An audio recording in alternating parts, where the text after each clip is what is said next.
Manifestazioni pubbliche di piazza con il Green Pass. Abbiamo avvicinato al nostro microfono il sindaco di Rivignano Teor, Mario Anzil. Venerdì 6 agosto, il primo giorno dell'introduzione di questa regola del Green Pass, era proprio il primo giorno di questa kermesse organizzata dalla Pro Loco di Rivignano qui in piazza, e quindi hanno battezzato l'evento.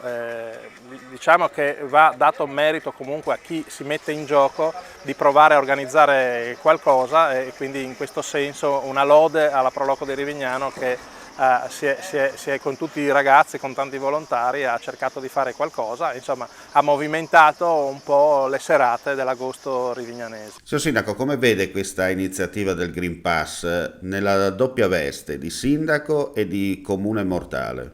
Io sono assolutamente favorevole ai vaccini, è l'unico strumento che abbiamo per cercare di contrastare il virus, e quindi l'invito è a vaccinarsi anche chi è titubante. D'altra parte però non condivido la misura del Green Pass, che mi sembra non abbia nessun effetto positivo circa il contenimento del virus, e ha piuttosto un effetto di stimolo alla vaccinazione, ma in questo caso lo Stato avrebbe dovuto avere coraggio e imporre l'obbligatorietà del vaccino. Invece queste misure contraddittorie, tra l'altro appunto spesso totalmente irrazionali, che per dire, prima nei bar era vietato consumare in piedi e invece era consentito da seduti, adesso col Green Pass è consentito consumare in piedi, invece per essere seduti devi mostrare di essere vaccinato, quindi il contrario di quello che avveniva fino a poco tempo fa. Era irrazionale prima, è doppiamente irrazionale adesso, e tutte queste misure che da 2 anni si susseguono senza senso, indubbiamente alla fine non fanno altro che creare sfiducia dei cittadini nei confronti delle istituzioni.